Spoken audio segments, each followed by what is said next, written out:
aplicada. ¿Al modelo de registración de qué, por ejemplo? ¿A qué te estás refiriendo? Perdóname, ahí no te seguí. No, hablo de la registración contable, que en un Ajá. principio se llevaban, por ejemplo, anotaciones así sin ningún control ni relacionadas, eh, y que a medida que fue evolucionando lo que es la registración, ahora tenemos balances, tenemos sistemas de aplicación, tenemos, por ejemplo, el elemento de Excel para llevar un mayor orden. Creo que todo eso tiene que ver con la tecnología. Estamos totalmente de acuerdo. Estamos de acuerdo. Y bueno, y en proceso de desarrollo y evolución, ¿no?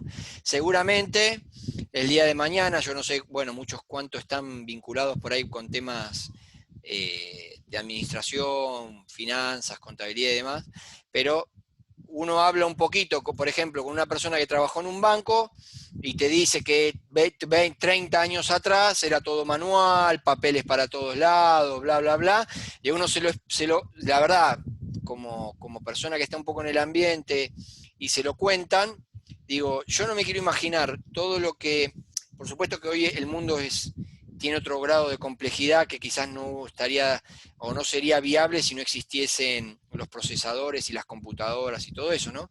Pero ¿cómo sería el mundo llevando todo con papel, ¿no? Con otros ritmos, mucha más gente y otro tipo de estructura mayor para que esa mecánica funcione, y posiblemente el día de mañana nosotros estemos dando testimonio de cómo eran las cosas por estas épocas a gente o a personas que desarrollan ahora las tareas del qué, o que desarrollarán en el futuro tareas que digan, ¿qué? Haciendo Excel, recepcionando una factura, no, eso, ¿cómo era? ¿Cómo se hacía? Cuando todo viaje, no sé, qué sé yo, mentalmente, ¿no?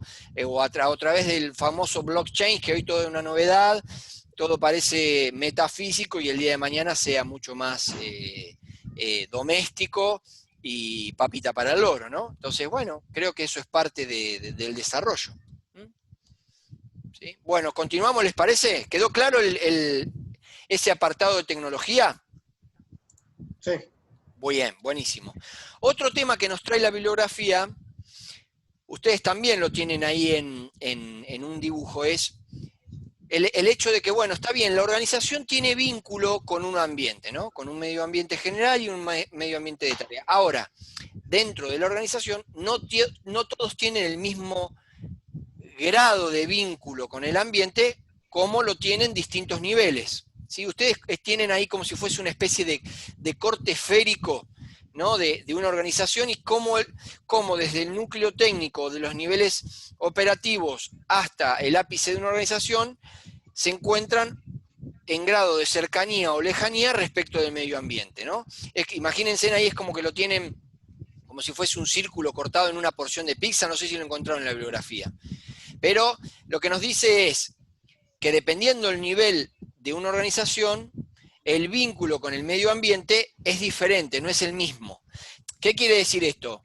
Que una persona que está en un nivel técnico u operacional no tiene vínculo con el medio ambiente exterior, no está diciendo eso. Lo que está diciendo es que en el vínculo que tiene la organización como un todo, hay personas que tienen un contacto más cercano ¿con quién? Con el medio ambiente externo, entendiendo al medio ambiente externo como proveedores, clientes, organismos estatales, ¿sí? Organismos culturales, proveedores, accionistas. ¿Estamos de acuerdo? Entonces, no todos en una organización tienen trato con aquellos que están en el medio ambiente general y específico de una organización. No es lo mismo, por ejemplo, el vínculo que puede tener, no sé, un director del área comercial con un clientes que una persona que está haciendo un producto en una línea de producción. ¿Estamos de acuerdo en eso?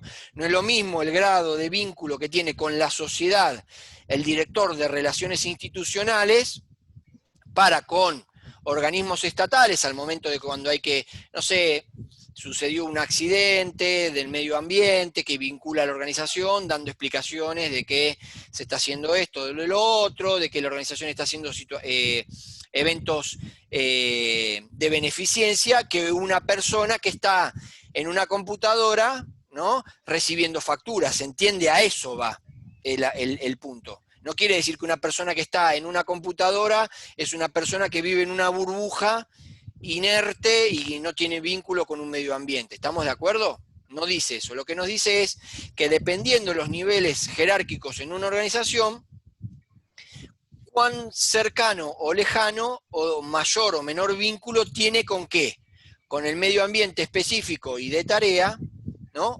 Y en especial de general, de una organización. ¿Estamos de acuerdo? ¿Dónde quién?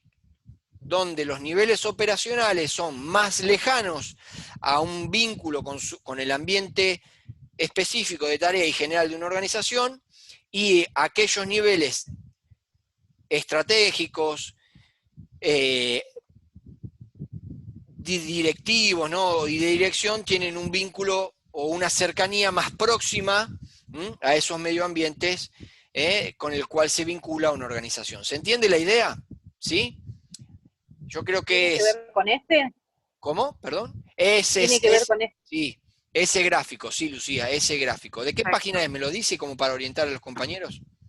456. El gráfico de la página 456, ¿sí? La figura 1813. 1813, ahí está. Ahí está. ¿Sí? Esa es la figura. Sí, hermano. Imagínense en la organización como una situación esférica, como si fuese un mapamundi, y en el cual en el centro lo que tenemos que es el núcleo, ¿no? El magma ahí en constante ebullición y fundición del magma, ¿no? De la roca, ¿no? Y más hacia la parte exterior, ¿sí? Nuestra biosfera, el nivel institucional y aquel que está en cercanía y mayor vínculo ¿con qué? Con el medio ambiente exterior. ¿Estamos de acuerdo? Es un poco, creo, lo que yo me imagino, es lo que en esta mente le aparece, pero lo que viene a decirnos es eso, que cuanto más operacional sean los niveles, más lejano del vínculo que suele tener una organización para los actores que se vinculan en el medio ambiente de una organización. ¿Estamos de acuerdo? ¿Sí? Bien. ¿Qué más deberíamos rescatar de este capítulo? Permítanme. Bien, el otro tema que yo quiero rescatar de este capítulo son básicamente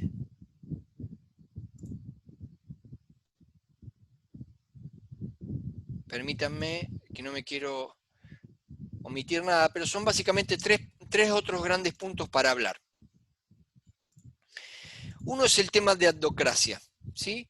Ustedes en la bibliografía van a observar que la teoría situacional viene a plantear como si fuese un nuevo o una nueva forma o una forma estructural o una forma de organización distinta quizás a la que nosotros en especial venimos hablando desde administración. Nosotros en el capítulo número 8 hablamos, ¿no? Desde el enfoque neoclásico de tres grandes formas de organizar la estructura de una organización, es decir, de disponer, recuerdan, esos ladrillos dentro de una organización. Y que eran la estructura lineal, la funcional y la línea y staff. ¿Estamos hasta ahí? Eso lo habíamos visto inclusive conmigo. ¿Okay? Ahora esta teoría lo que dice es, bueno, es evidente que la administración ha ido evolucionando, que el contexto social ha ido evolucionando y en consecuencia las demandas de las sociedades y también la manera que tienen las organizaciones de responder a esas demandas también ha ido evolucionando. No es lo mismo hablar de una organización a principios del siglo XX, ¿no? Donde hablábamos de Taylor, de la fábrica, de la línea de montaje y de hacer énfasis en la tarea, a una organización ya del siglo XXI, en donde las tecnologías de las telecomunicaciones, la pandemia y todas estas cuestiones que hoy hacen que una organización sea más bien una organización virtual, o donde los aspectos virtuales están totalmente potenciados, ¿no? Nos hace pensar que deberíamos pensar en estructuras más dinámicas y ágiles y con capacidad de respuesta a estas coyunturas que estamos viviendo como sociedad virtual. ¿Sí? ¿Estamos hasta acá? ¿Se entiende la idea? Y una respuesta a eso, a esta coyuntura que estamos viviendo, la teoría situacional dice es la adocracia. ¿Y qué vendría a ser la adocracia? La adocracia vendría a ser un tipo de estructura creada a la medida. Ad hoc significa creado para el aspecto en particular, es creado o adecuado a la medida, eso significa adocracia. ¿Está? Ahora, crear o pensar en una organización, una estructura a esa manera, implica dejar de lado muchos principios de los cuales se rige la administración. ¿Está? Como por ejemplo el principio de unidad de mando, el de jerarquía, el de supervisión funcional, y todo aquello que de alguna manera nosotros venimos conversando y pregonando desde la administración. ¿Estamos de acuerdo? ¿Sí? Es un tipo de estructura totalmente antagónico a lo planteado por Max Weber en la teoría de la ¿qué? En la teoría de la burocracia. ¿Está? Ahora, esta teoría nos viene a decir que la adocracia es la solución, es el fin de los problemas de una organización, es la estructura que le va a permitir a una organización dejar de lado sus problemas y enfrentar de alguna manera con éxito lo que tiene por delante. No, ¿sí? Lo que nos viene a decir la teoría situacional es que en este contexto que hay que asumir de no certeza, es decir, de incertidumbre, después se verá así el grado de incertidumbre, las organizaciones debieran orientarse a pensar, ¿sí?, en nuevas maneras de adaptarse a las nuevas coyunturas. Y la adocracia vendría a ser el concepto a tener en cuenta para ayudarse como organizaciones al momento de pensar cómo componer estructuras organizacionales que respondan de una mejor manera a estos nuevos contextos que la organización vive. Y explica el capítulo en una nota interesante, esas notas cuadraditas, medias chicas y en grisáceas, que si no les han dado atención, creo que yo ya les he sugerido, préstenle atención, dice que es adocracia, es decir, conceptualiza la adocracia. Y se las voy a leer yo, en este caso, para ahorrarles la lectura. La adocracia, ¿la encontraron en la bibliografía? ¿Sí? La tienen ahí. ¿La encontraron, sí o no?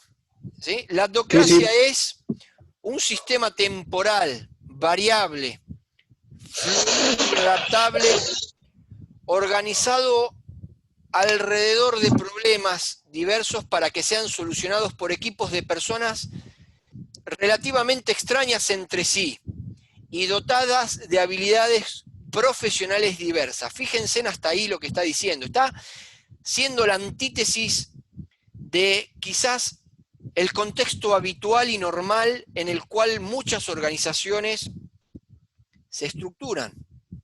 Nos está diciendo, como organizaciones tenemos que empezar a pensar en lo extraño, en lo diverso, en lo multidisciplinario, aunque cueste, pero posiblemente en esa rareza vamos a encontrar la respuesta que muchas organizaciones no encontraron, la respuesta para darle, ¿no?, una solución a lo que no le encuentra solución. ¿Estamos de acuerdo? Entonces, ¿a qué está abogando la adocracia? A darle solución por equipos de personas que quizás ni siquiera se conocen, pero que en ellas existe la aptitud de darle respuesta a lo que no se le encontró aún. ¿Está? Y darle forma, ¿no?, en un sentido de fluidez y también temporal, a no pensar que la adocracia viene a presentarse como algo para que se instale y quede ahí, sino más bien pensar en qué concepto en los comités, ¿Recuerdan cuando hablamos de comité también en el capítulo 8? ¿Está?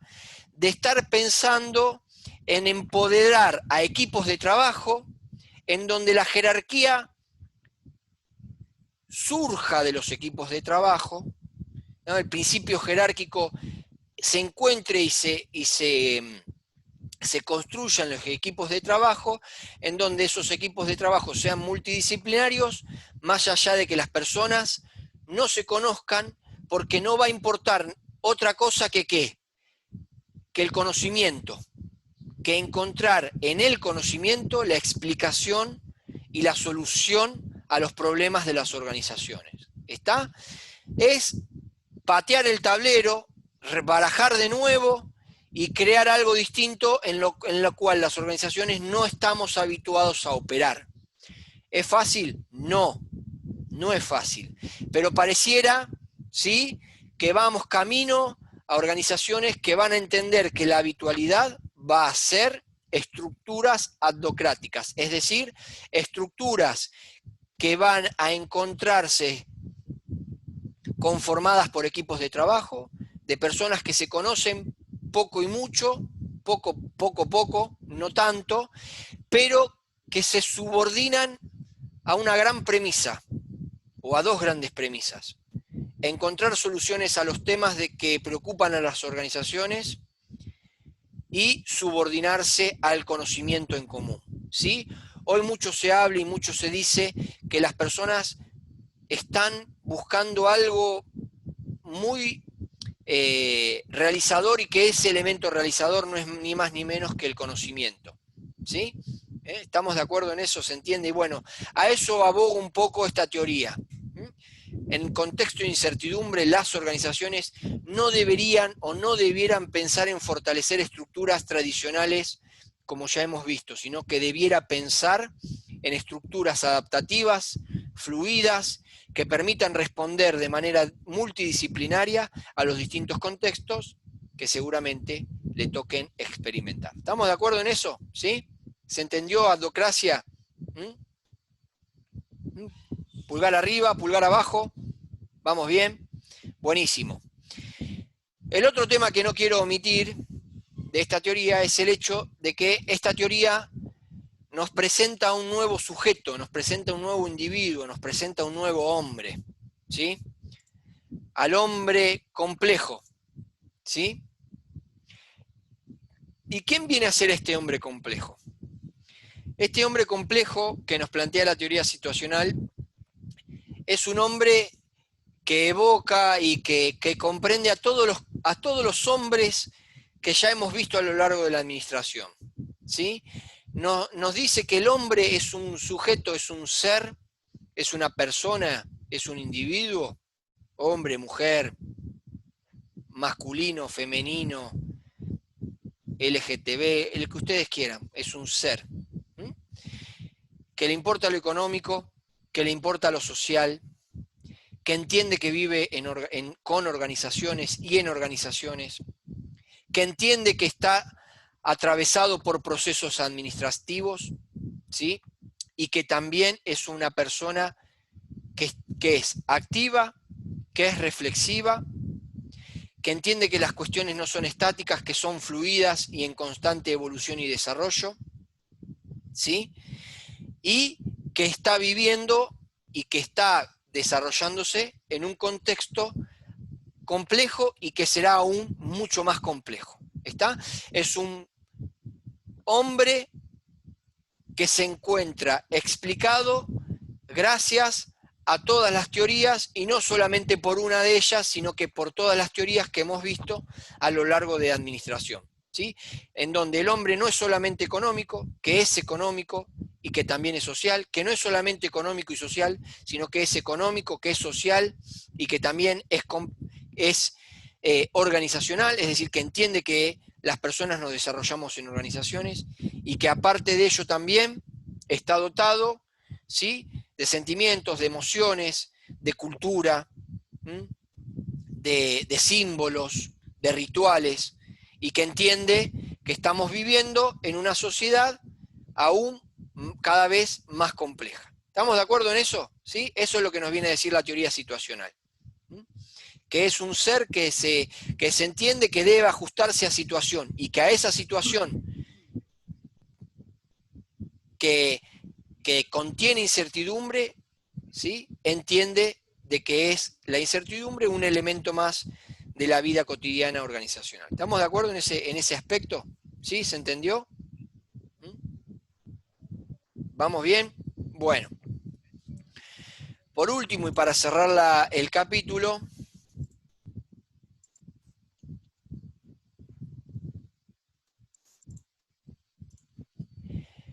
el tema de estrategia. ¿A dónde lo tengo? Lo tengo acá. Este es un capítulo que lo que dice es, en cuanto a estrategia, no mucho más o algo distinto, mucho más distinto de lo que hemos hablado a lo largo de administración cuando hablamos respecto de estrategia organizacional, ¿no? Donde empezamos a hablarlo por sobre todas las cosas en el capítulo 10, en el capítulo de administración por objetivos.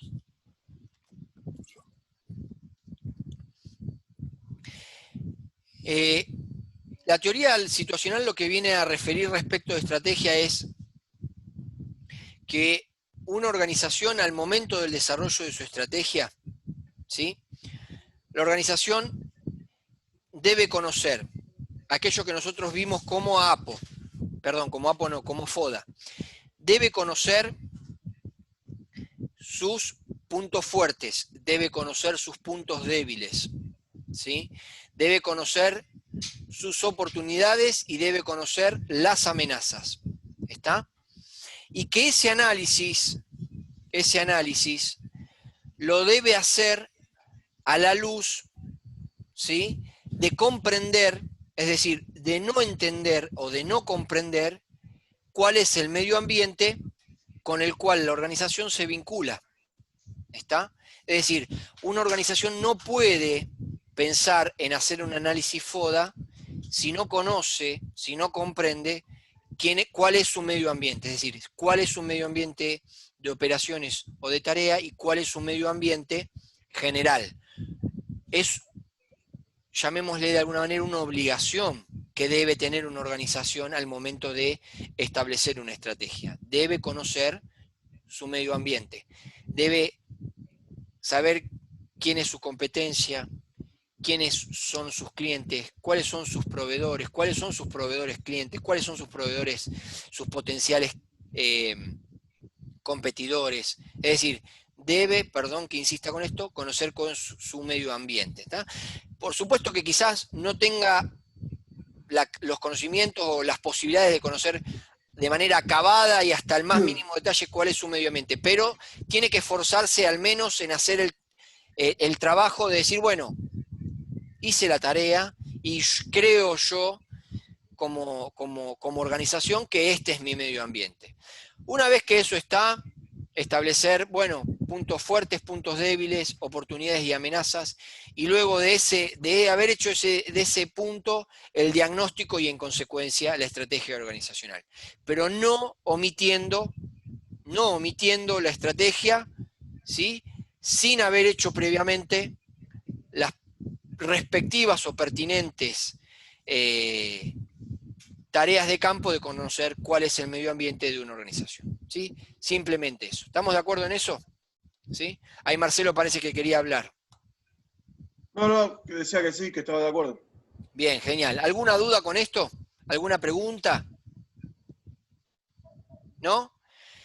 Bien, ¿qué debería quedarnos como temas conversados al final de este capítulo? Que es un capítulo que le da preponderancia al aspecto ambiental y al vínculo que tiene la organización con su ambiente, ¿sí? Es decir, que las organizaciones se explican o le vamos a encontrar la explicación causal en el ambiente. Es decir, el ambiente va a ser el que explique los sucesos de una organización. De nuevo, ahora lo que sucede en una organización no es de manera azarosa por las fuerzas o las inclemencias ambientales. ¿Está? Para eso existen las personas que deciden una organización. ¿Está? Para eso administramos. ¿Ok? Y que esa relación entre organización y ambiente es una relación funcional. ¿sí? La organización y el ambiente se vinculan funcionalmente. Esa relación es entre variables independientes, ambiente, y dependientes, organización.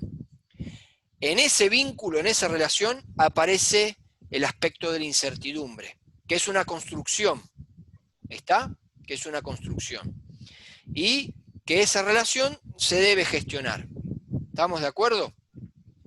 Luego hablamos de las clasificaciones. El ambiente en una organización, hay un ambiente más cercano y otro más lejano, ¿sí? Que hay ambientes que son homogéneos y heterogéneos y que dependiendo de la dinámica suelen ser o con orientación a la estabilidad o a la inestabilidad o a la turbulencia, ¿sí? Hablamos de tecnología y hablamos que en una organización no todo nivel organizacional tiene el mismo vínculo para con sus ambientes y que es ineludible que una organización al momento de pensar su estrategia no puede entender, es decir, que deben comprender cuál es su medio ambiente. El énfasis de este enfoque es que nada es absoluto, que todo es relativo, que los sucesos en una organización se implican por su ambiente y que el énfasis de esta teoría es, en especial, el ambiente organizacional. ¿Sí? ¿Estamos de acuerdo en eso? ¿Me he explicado? Sí, profe. Bien, bueno, me alegro mucho. ¿Alguna pregunta? ¿Alguna inquietud?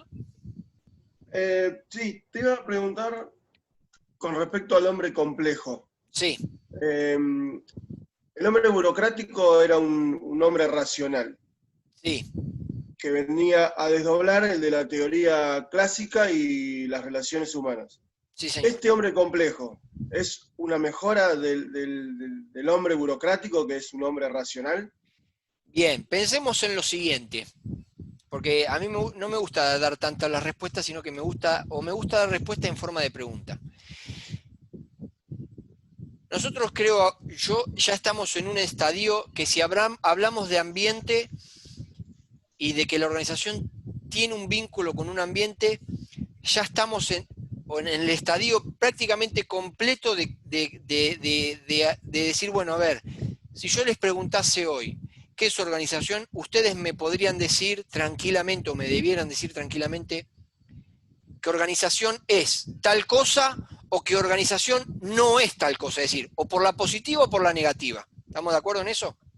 Sí. Ahora, creo que a este nivel, capítulo 19, que independientemente del número, ya lo que estamos diciendo es, estamos casi completando el entendimiento de qué es organización, podemos decir ya que la organización la debiéramos entender como un sistema abierto o cerrado. Pregunta. Un sistema abierto y complejo. Bien, abierto y complejo. Abierto y complejo. Es decir, ya podríamos decir que es innegable pensar que la organización es un sistema sin vínculo con otras organizaciones, entendiendo proveedores, clientes. Estamos de acuerdo en eso, ¿no? Parece como que ya está, la verdad está revelada. Ahora, habiendo dicho eso, ¿qué es lo que nos planteaba el modelo burocrático? ¿A la organización como un sistema abierto o como un sistema cerrado? Cerrado. Cerrado. Cerrado. Bien. Por lo tanto, y tratando de responderte, podríamos decir que este hombre complejo va a ser un hombre que va a entender a las organizaciones igual que lo entendía el hombre burocrático, ¿sí o no? No, distinto. Distinto, ¿por qué? Porque es un pensamiento abierto. Es un entendimiento de un hombre que ya entiende que la organización es un sistema complejo, interdisciplinario, interconectado, en donde una variación o un efecto en uno de sus componentes tiene un efecto sobre el todo, y de que lo que sucede en una organización trasciende también quizás a otras organizaciones. En consecuencia, el hombre ya en el estadio, el hombre este complejo entiende de lo que es, de que en definitiva está hiperconectado o interrelacionado e interdependiente de lo que sucede entre organizaciones y en consecuencia es atravesado por lo que sucede en esas organizaciones. ¿Me expliqué, Marcelo? Sí, se entiende. O sea, claramente, o sea, la pregunta también apuntaba a que, como bien decías, independientemente del número de capítulos que estemos viendo, a medida que fuimos avanzando con las clases, ese hombre va innovando, o sea, va cambiando, va mejorando. Ya en este hombre complejo le ponen el sentimiento, cosa que en el hombre burocrático no lo tenía y era solamente racional y era cerrado, y ahora es un hombre complejo, de mente abierta, que integra a una estructura, a una organización como un todo, y apuntaba a eso, a que bien, estamos de acuerdo. Cada vez uno va, esa administración o ese hombre administrativo va cambiando hacia lo que es hoy la modernidad. Bien, no nos exacto, estoy totalmente de acuerdo. Es más, no olvidemos el hecho de que el modelo burocrático planteaba que la persona, a mí me gusta hablar de sujeto. El sujeto es un concepto que usa la psicología, en especial el psicoanálisis. ¿Sí? La corriente del psicoanálisis habla de sujeto. Estaría bueno que algún día quizás se interioricen por qué le dicen desde la psicología a la persona sujeto. En realidad que el sujeto no interesa en la burocrática, lo que interesa es la función. Lo que le decía, el sujeto ni siquiera se tiene que preocupar por cómo es su carrera dentro de la organización en el sentido jerárquico. ¿Por qué? Porque el proceso sucesorio está claro, está establecido, está formalizado, está en procedimiento, no es un problema. Entonces, acá los aspectos emocionales y las cuestiones que le importan o le pueden incomodar a las personas no es un problema, porque el modelo burocrático, en este afán de programar y normalizar y normatizar y burocratizar, lo soluciona. Y después resulta que, más allá de eso, las personas la verdad es que quieren esforzarse y hacer mérito y competir, por decir una manera, ¿se entiende? Y que va más allá de eso, porque también son emociones, cultura, etcétera, etcétera, etcétera. Entonces, era algo que de algún modo, veremos por qué Weber lo planteaba de esa manera y no lo planteaba como si ya lo planteamos, ¿no?, en la teoría situacional, ¿sí? Donde pareciera, bueno, es obvio, sí, bueno, es obvio a la luz de ¿qué? De muchos años, ¿sí?, de evolución social, llamémosle de alguna manera, ¿no? Pero seguramente no era lo mismo cuando Weber planteaba lo que planteaba, ¿sí? ¿Estamos de acuerdo? Yo no tengo dudas de que es un hombre evolucionado ya, ¿ok?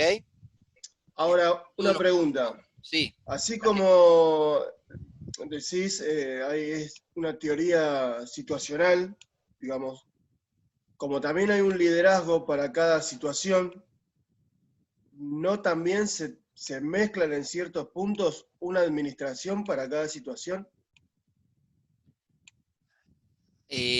A ver, ayúdame a comprender, porque soy bastante cuadrado, ahí no logré comprenderte. Tengo una idea. Hoy por hoy, ahora lo que estamos viendo es que esta teoría es situacional. Vamos a tener una situación, vamos a tener un contexto y una respuesta. El liderazgo también tiene distintos tipos de liderazgo en función a las situaciones. Ahora bien, la administración, si bien ahora entendemos que un hombre complejo es de pensamiento abierto, un hombre burocrático es más bien de pensamiento cerrado, normativo. La administración no es también situacional, depende de distintas situaciones, uno va a tomar una administración u otra. Bien, ahora sí entendí perfecto la pregunta. El tema es que me parece que la pregunta la estás haciendo para ratificar algo que ya pensás. Pues mirá. No. Sí, a ver, yo te voy a decir la siguiente pregunta, yo te voy a dar la respuesta. A una pregunta cerrada, respuesta cerrada. Te voy a responder sí. Ahora, yo te voy a responder, yo me gustaría que vos me digas ¿por qué sí? No, está bien, la respuesta es sí. ¿Y por qué sí? Porque hay situaciones que uno no la puede cambiar con una administración. A ver, por ejemplo, si uno tiene que resolver un grupo en el cual no conoce, sabe que es un problema resolverlo, no lo va a resolver desde, tal vez, desde algo democrático o desde el punto de vista ahora como hombre complejo, y más bien se va a tirar a lo que es una administración burocrática, donde es más bien normativa y se asegura que con procedimientos eso se resuelva, sabiendo que va a ser útil hasta un punto, porque después eso va a traer sus consecuencias. Entonces, por eso digo que es situacional. Depende de la situación y el momento, voy a tener que utilizar una administración u otra. Estoy totalmente de acuerdo. Respuesta de parcial excelente. ¿Sí? ¿Están de acuerdo con lo que dice el compañero? ¿Se entiende la pregunta que se hace y la respuesta que se da? Porque la respuesta se la da él solo. Digamos, formularse una pregunta como la que te hiciste significa que hay una construcción atrás de esa pregunta, de un pensamiento, de una idea. Si no, no te haces la pregunta, ¿sí? Por lo tanto, la respuesta mía tenía que ser cerrada, es decir, era una respuesta obvia. Ahora, ¿están de acuerdo o opinan distinto el resto de los alumnos? No, estoy de acuerdo yo. Bien. De hecho, me quedé pensando en lo que él dijo, relacionándolo con el primer parcial que tuvimos, donde teníamos que resolver qué teníamos que aplicar a determinada situación empresarial. Nos habían dado la postura, bueno, en mi caso, de una empresa química. Y creo que, considerando que nosotros lo pensamos desde el desconocimiento de todos los demás datos, pensamos como el compañero dice, que tenemos que empezar a aplicar una teoría, la que creemos conveniente cuando empezamos, y después evolucionar, justamente como dice la teoría acá situacional, estudiando, como dice, el ambiente de tareas y el ambiente general para poder ir modificándolo. Comparto la idea del compañero. Bien. A ver, yo no se lo mencioné recién, pero la bibliografía habla de eso. No lo mencioné porque me resulta de fácil comprensión. Habla de liderazgo en el capítulo y habla que el liderazgo debe ser, como decía recién el alumno, tiene que ser situacional. Y se los pongo de esta manera. ¿A qué se refiere con situacional? Que un líder debiera ser líder dependiendo del contexto, dependiendo de la situación. ¿Sí? Y debería ajustarse y tener la capacidad para entender que no todas las situaciones son las mismas y que el liderazgo depende del contexto. Se los pongo rápido antes de que se corte. Imagínense en esto, tienen a un líder, pongámosle jefe, la palabra jefe, que resulta que los está machacando continuamente para que haga una tarea operativa, che, meté la factura esta, che, meté la factura, meté la factura, meté la factura, y te está persiguiendo hasta abajo de la cama para que metas la factura, y resulta cuando hay un tema que hay que decidir, mucho más importante, el tipo no está, no aparece, no te atiende el teléfono, lo buscás, le mandás correo, y el tipo desapareció. Entonces, es líder para lo operativo, pero para lo sustancial y lo actitudinal, no. Entonces, ¿qué es lo que uno siempre busca del líder? Que te deje resolver, o que tenga la actitud para que uno resuelva en lo sencillo, operativo, rutinario, y que el hombre esté para respaldarte en esos momentos que tiene que existir, ¿sí? Y por el cual de alguna manera se lo necesita. ¿Sí? ¿Estamos de acuerdo? Ese debería ser la situación. Vendría a ser que le va dando tareas fáciles para resolver y a medida que lo va resolviendo se la va haciendo cada vez más complicado. El líder tiene que tener el líder debiera tener la capacidad de reconocer que en contextos de incertidumbre él se tiene que poner los pantalones y que cuando en la situación no requiera los pantalones resuelva de otra manera más laxa, ¿sí? Sin tanto quizás énfasis, siendo más permisivo, ¿sí? Y haciendo notar y digamos que esos contextos son determinados. ¿Qué es lo que quiere de un